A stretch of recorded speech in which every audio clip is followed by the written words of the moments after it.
Assalamualaikum warahmatullahi wabarakatuh. Salam sejahtera, salam bahagia, Om Swastiastu, Namo Buddhaya, salam kebajikan.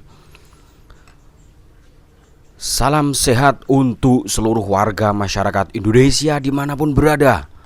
Kali ini kita akan kembali mengulas tentang konflik habaib dan keluarga Wali Songo. Kali ini kita sudah memasuki part 5 atau bagian 5. Hidung pesek apa bisa diakui sebagai seorang habib? Konflik habaib dan keluarga Wali Songo bagian 5. Hidung pesek apa bisa diakui habib? Serial kelima, penjelasan Kiai Haji Ali Badri Pasuruan ini mengupas awal mula perjalanannya dalam menguak lebih jauh nasab keturunan Wali Songo.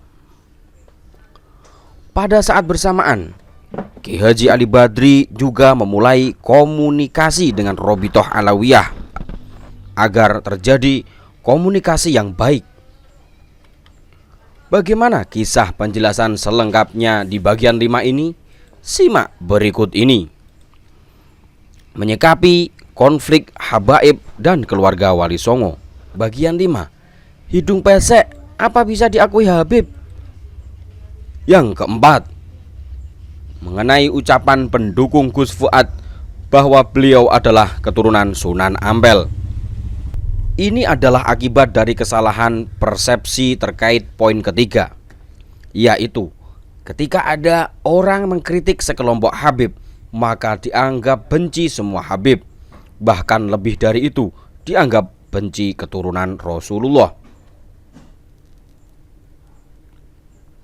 Anggapan itu pun menguat menjadi tuduhan dan bukan hanya dilontarkan oleh kalangan bawah pendukung kadrun, tapi bahwa dilontarkan juga oleh oknum habaib.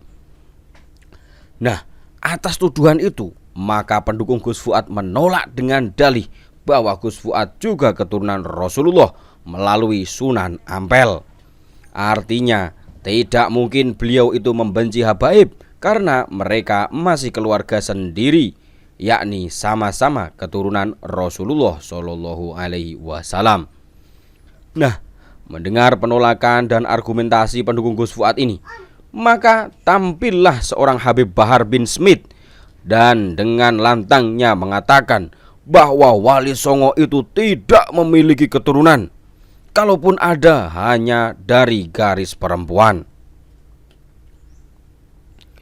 Sebelum dilanjutkan, saya rasa saya harus memperjelas cerita konflik masa lalu supaya saudara-saudara lebih mudah memahami kronologi konflik dari babak pertama 2005 hingga babak kedua ini.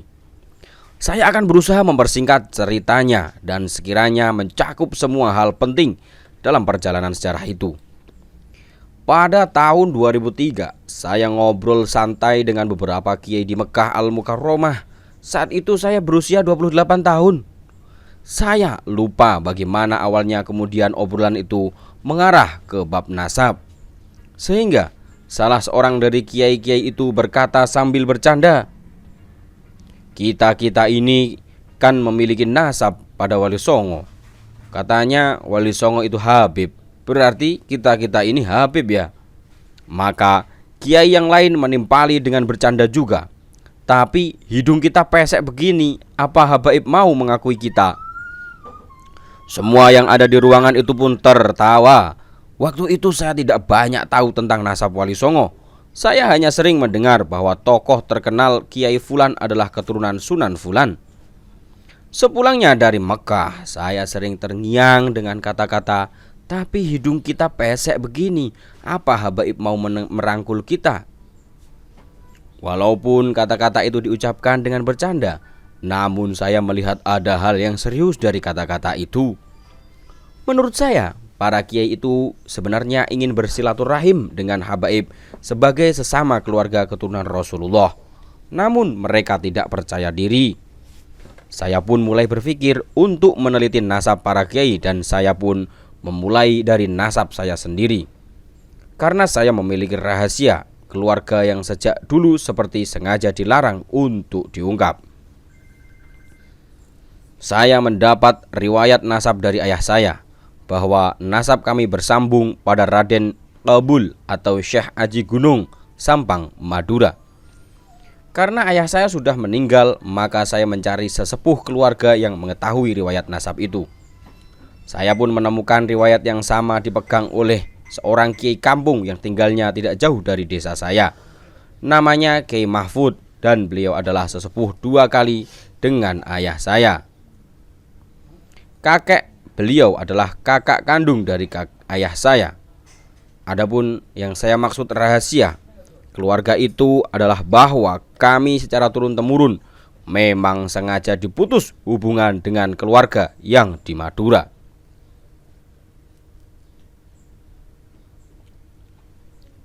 Suatu ketika saya bertanya pada ayah saya, kenapa saya tidak pernah dibawa ke Madura untuk ziarah ke makam eyang dan silaturahim dengan keluarga di sana. Beliau pun berkata, aku sendiri tidak pernah dibawa ke Madura oleh kakekmu. Katanya, eyang kita itu adalah seorang wali besar Madura. Kalau anak-anak kita tahu bahwa kita ini keturunan wali besar, kita dikhawatirkan malah akan menyombongkan nasab. Saya memahami kekhawatiran kakek saya dengan melihat kenyataan bahwa banyak sekali orang yang sombong karena nasabnya dan bahkan terkadang merendahkan orang lain. Saya pun berpikir bahwa tidak tahu nasab tapi tawadhu itu jauh lebih baik daripada tahu nasab tapi sombong. Saya berpikir lama untuk mengambil keputusan hingga akhirnya saya melihat bahwa kekhawatiran leluhur itu justru dicari solusinya. Karena suatu saat bisa saja anak-anak saya dan keluarga yang lain akhirnya tahu juga. Maka solusi harus disiapkan agar setelah tahu nanti anak-anak kami tidak menjadi sombong. Maka dengan memohon bimbingan Allah, saya pun mulai menelusuri nasab Raden Kabul atau Syekh Aji Gunung hingga akhirnya terjalin silaturahmi dengan sesama keturunan Syekh Aji Gunung di Madura. Ternyata beliau memang seorang wali besar yang merupakan guru dari para wali Madura di zamannya. Nasab beliau menurut versi keluarga pesantren Jeranguan bersambung pada Sunan Ampel, namun menurut versi lain bersambung pada Sunan Kudus. Kemudian saya memulai meneliti nasab kiai-kiai yang lain, khususnya di Madura, berlanjut pada kiai-kiai Jawa Timur yang lain, juga Jawa Tengah, Jawa Barat, dan Banten. Dalam waktu 2 tahun saya mendapatkan sekitar 100 keluarga besar kiai yang memiliki riwayat dan atau catatan nasab bersambung pada Syekh Jumadil Kubro. Masing-masing keluarga besar itu memiliki banyak anggota yang tercatat dan sebagaimana mencapai ribuan anggota. Saya pun berpikir untuk membawa data yang saya dapatkan itu pada Robitoh Alawiyah. Hingga akhirnya saya memiliki ide untuk menulis surat pada Robitoh Alawiyah. Surat itu saya tulis dalam bahasa Arab. Waktu itu masih ada Habib Anis bin Syihab, seorang Habib sepuh di Lawang, Malang. Beliau dekat dengan ayah saya. Saya pun berkonsultasi dengan beliau dan beliau menyarankan agar saya meminta rekomendasi dari seorang Habib, sebut saja Habib X, agar Habib X merekomendasikan surat saya pada Robitoh Alawiyah dengan harapan agar RA memilih lebih peduli untuk memperhatikan surat saya. Dalam surat itu saya menyebutkan niat saya untuk silaturahim. Saya mengawali silaturahim itu dengan memperkenalkan nasab saya. Saya meminta agar RA meneliti nasab saya sampai sampel. Saya bilang bahwa di belakang saya ada ribuan keluarga yang kalau nasab mereka bisa diterima, maka ini adalah pintu silaturahim yang amat besar manfaatnya. Karena kiai dan habaib bukan hanya saudara seperjuangan, tapi juga saudara sedarah yang berarti hubungan itu akan menjadi lebih kuat. Dengan tentu saja kekuatan hubungan itu akan besar manfaatnya untuk umat. Saya mengirim orang untuk membawa surat itu pada Habib X. Maksud saya agar Habib X menuliskan surat rekomendasi untuk dilampirkan pada surat saya, kemudian diantar ke kantor Robitoh Alawiyah. Singkat cerita, Habib X malah menjegal saya dan mengambil surat itu dari utusan saya.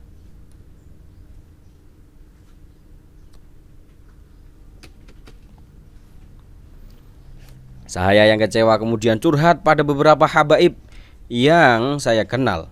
Di antaranya adalah Habib Husain Assegaf Gresik, seorang Habib sepuh yang dikenal dengan Habib Potlot.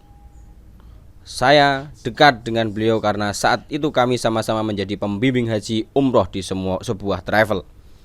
Rupanya salah satu nenek beliau adalah keturunan Sunan Cendana Bangkalan, sehingga beliau banyak tahu tentang nasab kiai-kiai Madura. Beliau pun menyarankan agar saya membuat perhimpunan sendiri, yakni Perhimpunan Keluarga Wali Songo. Ide Habib Husain itu bagus sekali. Namun saat itu tahun 2005 saya masih muda, umur saya baru 30 tahun. Saya merasa tidak enak kalau saya memimpin Perhimpunan Keluarga Wali Songo yang tentunya akan beranggotakan kiai-kiai sesepuh juga. Saya pun mencari kiai sepuh yang sekiranya mau menjadi ketua, sehingga saya memilih seorang paman sepupu saya, yaitu Kiai Haji Ali Ridho Sin Haji, pesantren Tatangoh, Pamekasan, Madura. Beliau adalah kakak kandung Abuya Kiai Haji Ali Karar Sin Haji. Di Madura beliau lebih akrab dipanggil Kiai Ndon. Pertimbangan saya, Kiai Ndon itu termasuk ulama sepuh dan cukup disegani oleh kiai-kiai Madura. Beliau dari keluarga kiai besar, berpawakan besar, gagah dan pemberani. Awalnya beliau menolak, namun setelah saya jelaskan banyak hal akhirnya beliau berkenan. Lembaga Keluarga Wali Songo mulai aktif. Nama singkatnya Majelis Dzurriyyat Wali Songo adalah nama resminya. Dalam bahasa Arab adalah Robitoh Al-Azmat Khan Al-Husaini. Karena saat itu semua warga Wali Songo sepakat menggunakan nasab Wali Songo versi Azmat Khan sesuai yang dilakukan oleh habaib. Nama Arabnya kemudian berganti dari Robitoh menjadi Naqobah. Perlu diperhatikan, lembaga ini berbeda dengan lembaga Azmat Khan yang dibuat oleh saudara Sohibul Faroji. Dia memang pernah menjadi sekretaris saya, kemudian keluar dengan sebab yang tidak perlu saya ceritakan. Lalu dia pun membuat lembaga sendiri. Awalnya banyak kiai yang tidak setuju dengan pendirian Majelis Dzurriyyat Wali Songo. Alasannya persis dengan yang dikhawatirkan oleh kakak saya, yaitu takut anak-anak menyombongkan nasib. Namun setelah saya jelaskan visi misinya, termasuk untuk mengantisipasi karena sekarang anak-anak kiai sudah banyak tahu nasabnya. Ceritanya banyak kiai yang menyembunyikan nasab dari anak-anaknya, tapi sesepuh jauh kiai itu membuka nasab tertentu, masing-masing punya alasan yang bisa dibenarkan. Sehingga akhirnya anak-anak kiai yang menyembunyikan nasab itu pun tahu dari sepupu jauhnya. Saya pikir percuma menutup nasab karena akan bocor juga. Sekalian saja dibuka kemudian dipertegas kepada anak-anak bahwa leluhur sangat membenci orang yang menyombongkan nasab. Orang mulia harus lebih rajin dan lebih tawaduk daripada yang lain.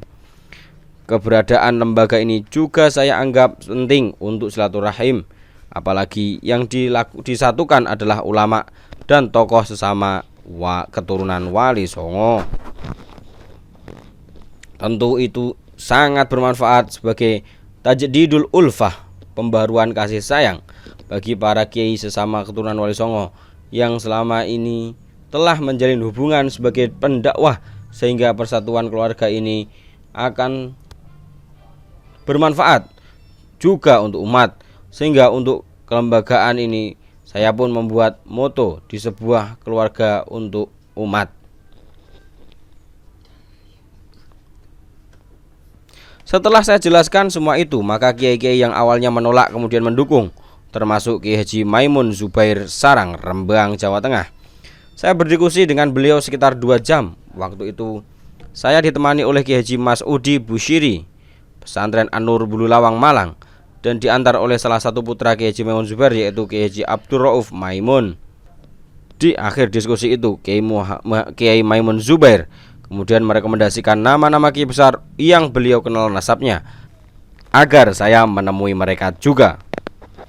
Walaupun secara resmi ketua Majelis Dzurriyyat Wali Songo adalah Kiai Haji Ali Ridho dan saya hanya wakil ketua. Namun orang-orang tahunya saya yang mendirikan, sehingga habaib yang keberatan dengan munculnya nasab keturunan Wali Songo kemudian menyerang saya.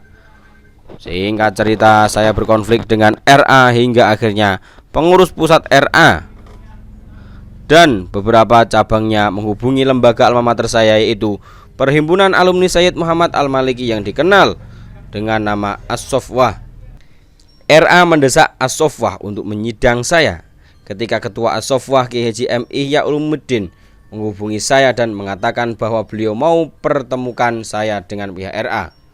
Saya pun senang sekali karena memang itu juga yang saya inginkan. Bahkan saya mengajukan agar pertemuan itu disaksikan banyak pihak dan direkam video. Namun beliau tidak mau pertemuan itu diliput media. Bahkan saya hanya mau dipertemukan dengan satu orang saja wakil Robitoh Alawiyah, yaitu Habib Abdullah Mulakhelah yang merupakan senior saya sesama alumni Al-Maliki. Sehingga disepakatilah waktu dan tempatnya, yaitu di kediaman Kiai Haji Lutfi Basori, Singosari, Malang. Tibalah waktu yang saya tunggu-tunggu itu. Saya dipertemukan dengan Habib Abdullah Mulakhelah yang mewakili Robitoh Alawiyah. Beliau juga pengurus pusat As-Sofwah. Kalau tidak salah ketika itu beliau juga pemimpin redaksi majalah Mafahim yang diterbitkan oleh As-Sofwah. Di gelanggang diskusi itu telah siap Kiai Ihya sebagai pengamat dan Kiai Lutfi sebagai moderator. Demikian bersambung penjelasan Kiai Haji Ali Badri Pasuruan yang dikutip dari catatan Facebook yang diunggah pada 11 Mei 2023. Semoga keterangan tentang konflik habaib dan keluarga Wali Songo bisa segera selesai dan hidup tenang, aman, nyaman, dan rukun damai. Demikian, semoga bermanfaat. Salam.